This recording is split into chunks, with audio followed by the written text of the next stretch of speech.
the rules of Waec summary writing and how to avoid the penalties for wrong answers. That is the focus of today's lesson. And if you are new to this channel, make sure you subscribe to the channel because we upload new videos every week, teaching you different areas of proficiency in the use of English. Also, click on the bell icon so that whenever I upload a new video, you will be notified instantly. I am Benjamin from English Classes Online. Let's dive into the lesson right away. In this lesson, we are going to discuss the following. Number one, what is Waec summary writing all about? Number two, the Waec rules for summary writing and the penalties for wrong answers.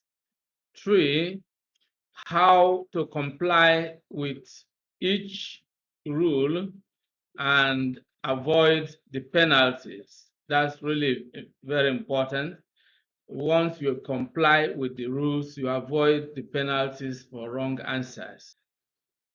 What is Waec summary writing all about? A summary is a brief statement of the main ideas in a passage or text. So in Waec summary writing, students are given a passage and they are asked to summarize the passage in a specified number of sentences. You may be given a passage of 2 pages, less or more, and you are asked to summarize the passage in 5 sentences, in 4 sentences, in 6 sentences, as the case may be. Now, when summarizing a text, your focus should be on reducing words rather than increasing them. In writing essay, you develop paragraphs, writing more and more. In summary writing, you are expected to pick only the main ideas and shorten the whole thing. Now, what is key then is your ability to identify the main ideas in the passage, extract them, and present them precisely in your own words. This is very important.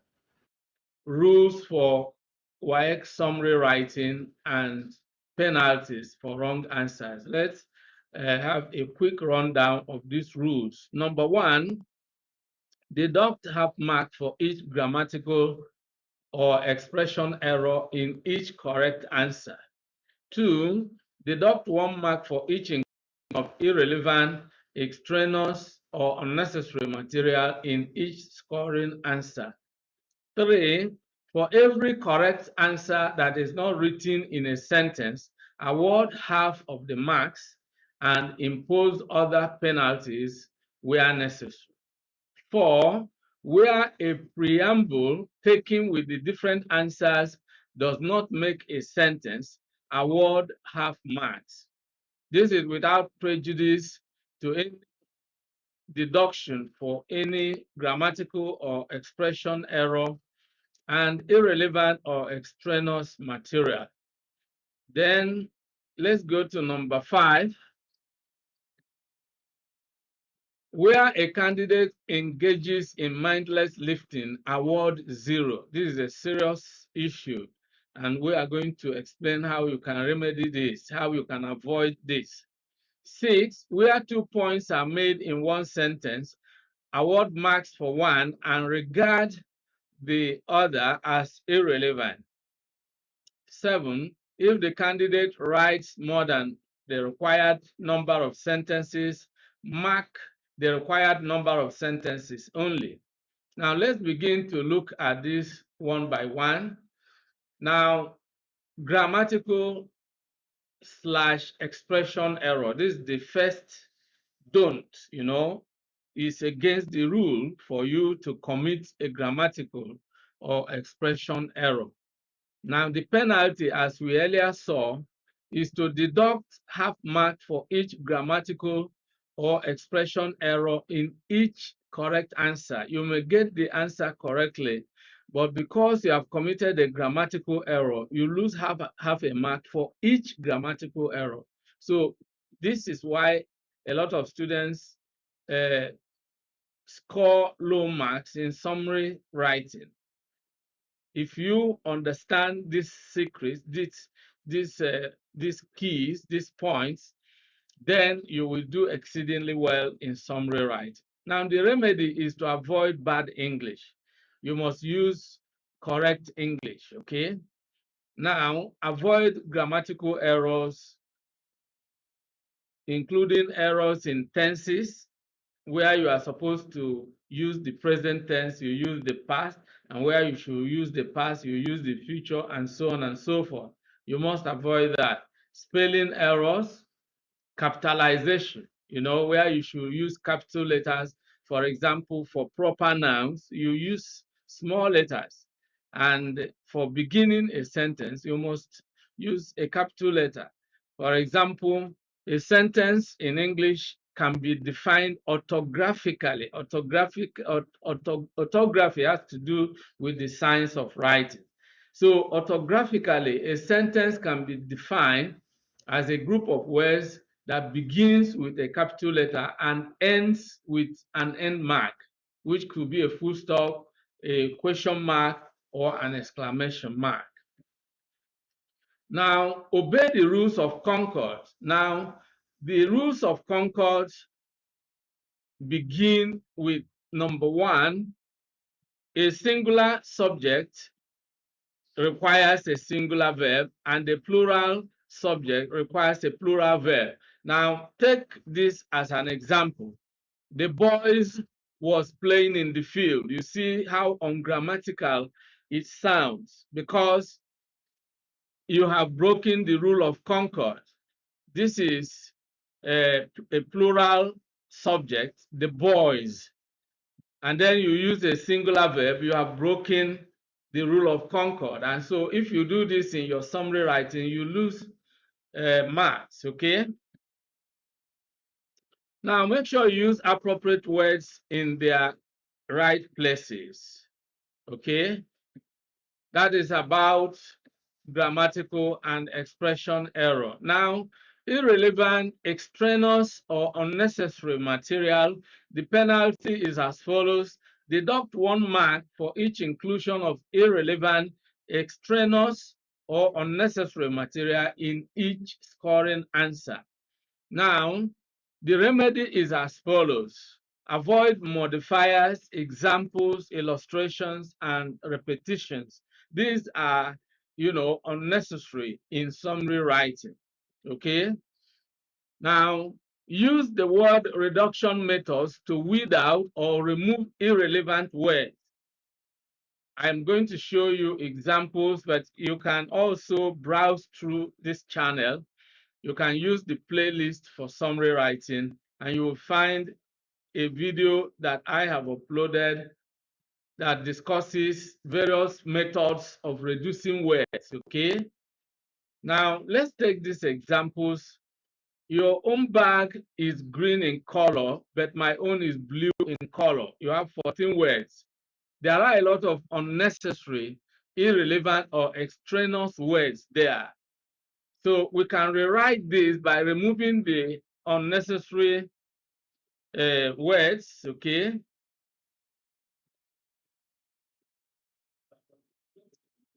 Yes, of course, we can rewrite by removing the unnecessary. Let me see. Let's underline the unnecessary words here. Your own bag, own, can be removed. Green in color is tautological. Once you say the bag is green, there's no need putting in color. Again, own can be removed here. In color can also be removed here. And then what we have will be the correct summary. Your bag is green, but mine is blue, okay? So that is exactly how you can remove unnecessary words. Now let's look at another example. It is an indisputable fact that Henry was killed by electric current. A lot of unnecessary words. In fact, we can rewrite this sentence of 12 words in 3 words only. And this is how we can do it. Henry was electrocuted, you see. So it is an indisputable fact that is unnecessary. It doesn't, it's not doing any good job there. So you can weed it out.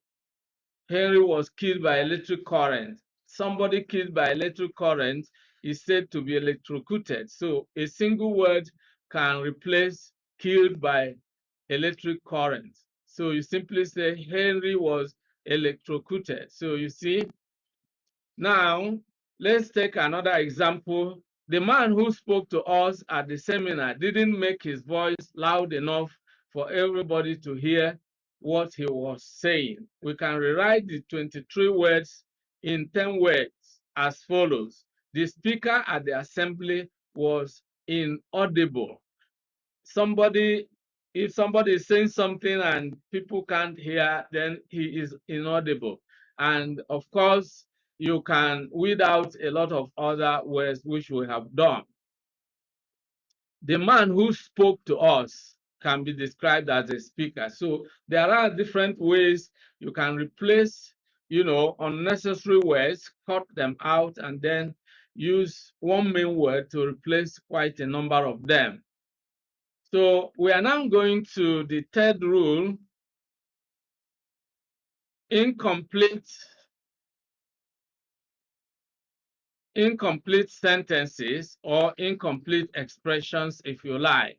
Now the penalty is as follows. For every correct answer that is not written in a sentence, award half of the marks and impose other penalties where necessary. This is because when you write your answers in phrases or in subordinate clauses, you are breaking the rule. You are directly disobeying the instruction because you are instructed to present your answers in sentences. Okay? So one of the rules of summary writing in Waec is that you are to present your answers in the required number of sentences. So the remedy is to make sure that you present each answer with a complete sentence. Avoid presenting answers in single words, in phrases, or in subordinate clauses. Because when you do that, you lose marks. Okay? So now let's move on. The rule number 4, the wrong use of a preamble. The penalty is as follows. Where a preamble taken with the different answers does not make a sentence, award half marks. This is without prejudice to any deduction for any grammatical or expression error and irrelevant or extraneous material. Okay? Now, the remedy is to use a preamble to present a group of sentences or decide not to use a preamble at all. Using a preamble is optional. A preamble is simply an opening statement which you use to introduce your answers. It's not compulsory. Okay? Now, let's look at this example. In 3 sentences, take note, not phrases or subordinate clauses. In 3 sentences, 1 for each, summarize the 3 negative consequences of rural-urban migration discussed in the passage. Now, this is the instruction. Ask yourself, what exactly does the examiner want here? 3 sentences, that's all. Nobody made it compulsory for you to use a preamble here, but it is acceptable to use a preamble. If you don't know how to use a preamble, don't use a preamble. Just present your answers in 3 sentences, okay? But if you must use a preamble, you should use it correctly as follows. Now, how do you create a preamble? From the instruction, where you are asked to summarize the 3 negative consequences of rural-urban migration discussed in the passage. Now, remove summarize because that is the examiner's instruction. Now, your own answer, you want to now present your own answer to the examiner, and then you start from here. The 3 negative consequences of rural-urban migration discussed in the passage are, and that is exactly what we have here. The three negative consequences of rural-urban migration discussed in the passage are, and then you put a colon. Then you come with the three sentences. Sentence I, rural-urban migration causes congestion in cities. II, facilities in the cities become inadequate for people there. III, the rate of crime increases because of the increasing number of jobless youths. That's all. Now, if you are confused as to the right or the wrong way of using a preamble, all you need to do is simply to remove the preamble and then present the three sentences. That's all. Just write A, write I, and present the sentences. Just ignore the preamble, and you are just as good as someone who has used a preamble. Nobody is awarding extra marks for the use of a preamble. Instead, you lose marks when you use a preamble wrongly. So my advice, very candid advice, is that if you don't know how to use a preamble correctly, don't use a preamble. It's not compulsory, okay? Okay, so let's now continue. Now, one other thing you should know, don't use a preamble to present a one-sentence answer. You can only use a preamble when you are presenting an answer that requires two or more sentences. Let's take an example. You are asked in one sentence, summarize the major idea of the passage in one sentence. Now, it is wrong if you use a preamble just as you would use a preamble in presenting three sentences. That would be wrong. Now, let's look at the wrong answer.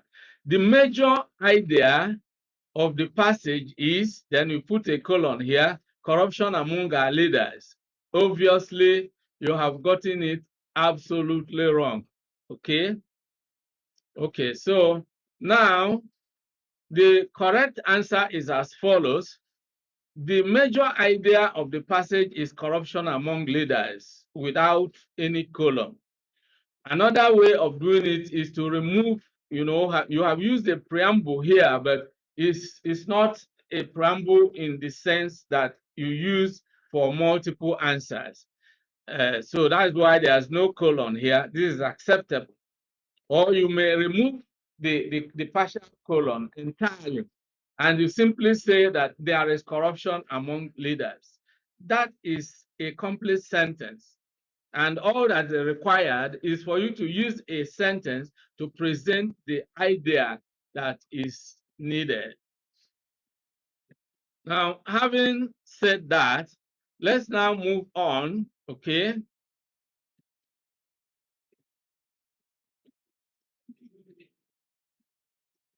Rule number 5 is what we are going to look at right away. Mindless lifting, the almighty mindless lifting that will, attract zero mark. Okay, that you have to be very careful about this rule. The penalty is as follows. Where a candidate engages in mindless lifting, award 0. You see, very, very, very serious. Now, the remedy is avoid copying word for word from the passage, because that is what mindless lifting means.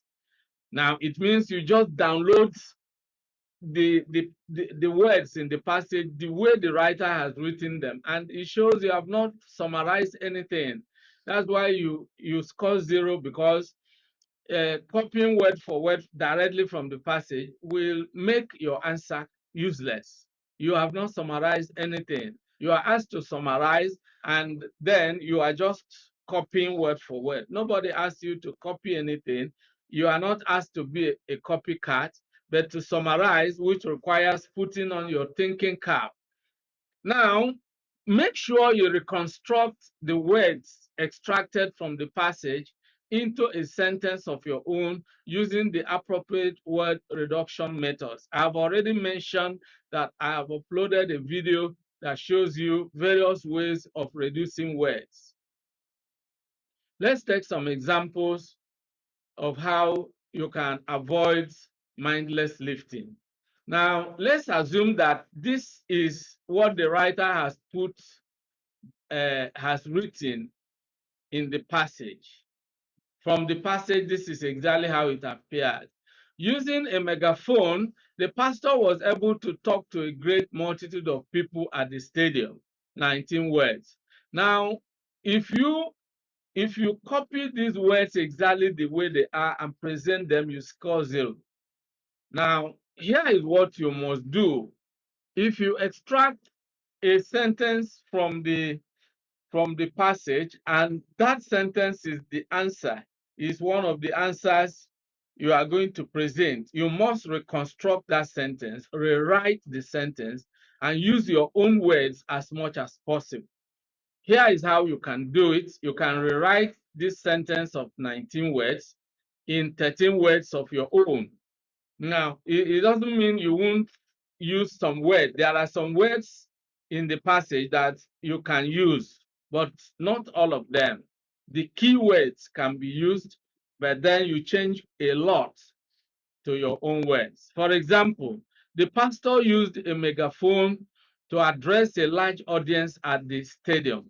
You have 13 words. You have restructured, the sentence. Now, one of the word reduction methods is to change a passive sentence to an active sentence. And sometimes, you can also restructure a sentence where you have a complex sentence. You can use a simple sentence. This is a complex, and we have changed it to a simple sentence. Okay. So that is exactly what you need to do. Let's now move on. Okay. Now, rule number 6, lumping 2 points in one sentence. Now, the penalty is as follows. Where 2 points are made in one sentence, award marks for one and regard the other as irrelevant.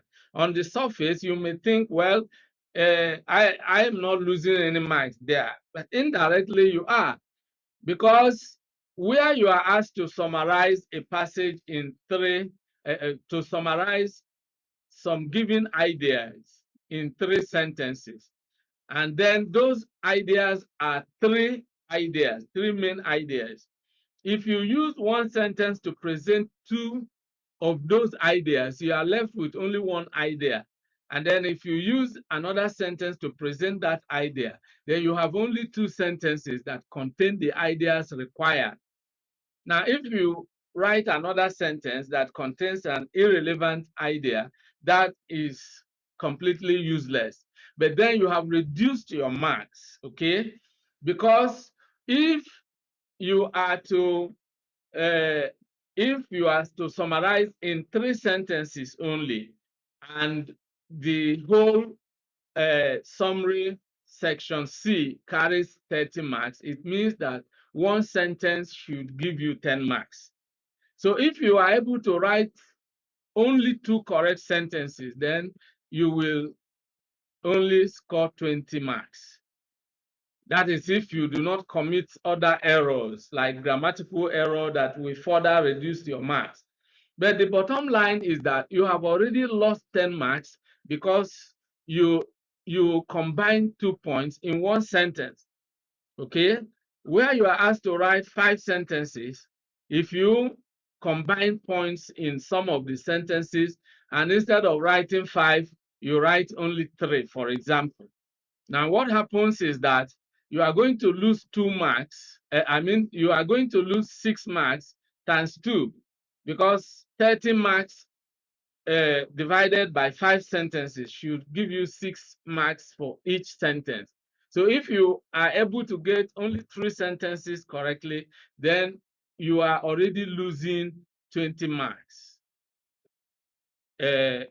No, you are already losing 12 marks. Yes, you are losing 12 marks because 6 times 3 will only give you 18, so you lose 12 marks because you have 30 marks in all. Now, the remedy is for you to make sure that you use one sentence to present each point, not 2 points in one sentence. That is dangerous. For example, in 3 sentences, one for each, summarize the 3 negative consequences of rural-urban migration discussed in the passage. Now, one for each is underlined here, which means you are expected to use one sentence to present 1 point, all right? 1 negative consequence, okay? And then use another to present the other. So that's the way it is to be done. So you can just go through it and see exactly how it is presented. Now, this brings us to the last but not the least rule, and that is rule number 7, writing more than the specified number of sentences. Now, the penalty is as follows. If the candidate writes more than the required number of sentences, mark the required number of sentences only. Again, on the surface, it might appear that you are not losing marks. But don't forget that if you write more than the required number of sentences, then in the process, you commit other errors, some of the errors that we already discussed. And chances are that while writing, without actually paying attention to the rule, you might be including unnecessary material, and you might be, you might be committing mindless lifting in the process. All these are grievous errors that will make you to lose a lot of marks. So the remedy is for you to make sure that you write the required number of sentences according to the instruction to avoid the inclusion of unnecessary material. 3 sentences should be 3, not 4, 5, or more. Now, for example, we have already seen this example, but let's go over it again.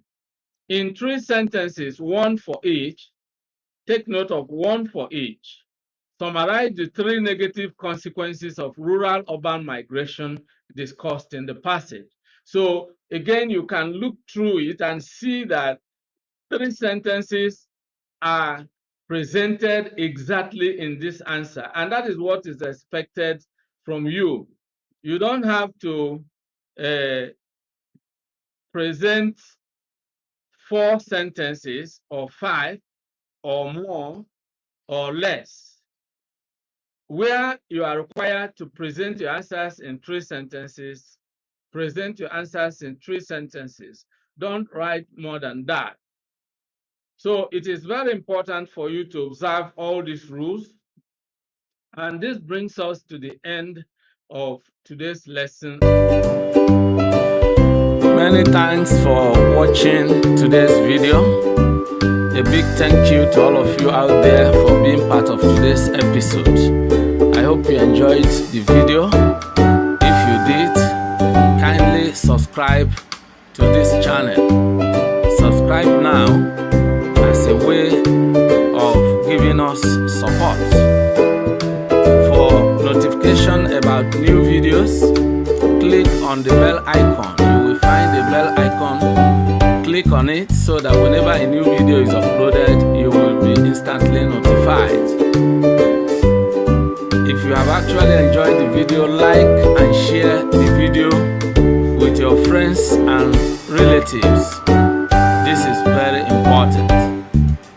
If you have any comments, leave your comments below.